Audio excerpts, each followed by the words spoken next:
Bonjour à toutes et tous. Comme dans les vidéos précédentes, cette chronique hebdomadaire est sous-titrée afin qu'elle soit accessible aux sourds et malentendantes.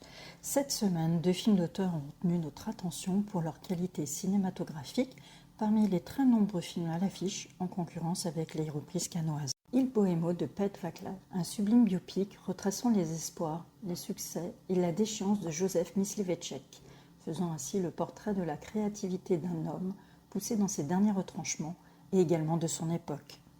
3 raisons d'aller le voir. Premièrement, pour les amateurs de musique classique, d'opéra, de chant lyrique, de bel canto. Le film fait la part belle à la musique de Mysliveček, jouée par le Collegium 1704 et conduite par Václav Lux.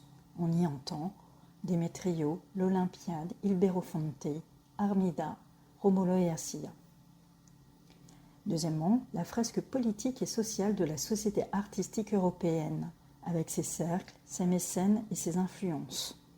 On y voit l'aristocratie, les commandes du Teatro di San Carlo di Napoli, l'amitié naissante avec Wolfgang Mozart.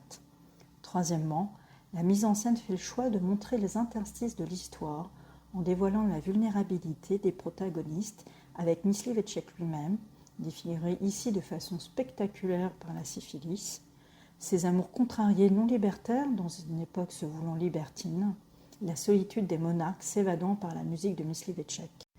Daniel de Sidney Lumet, un drame poignant sur la mécanique judiciaire implacable, un plaidoyer contre la peine capitale et leur dévastation sur une famille et ses proches.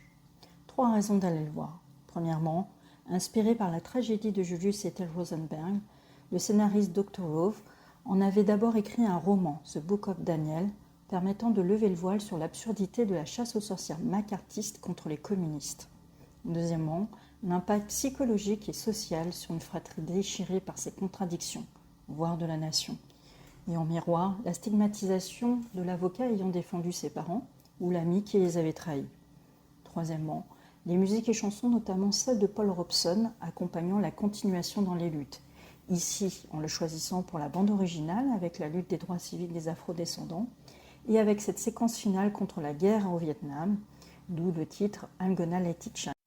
Merci de nous avoir écoutés ou lus. On souhaite que cela vous donne envie de voir en particulier ces films en salle à réessai. Et à la semaine prochaine pour de nouvelles chroniques.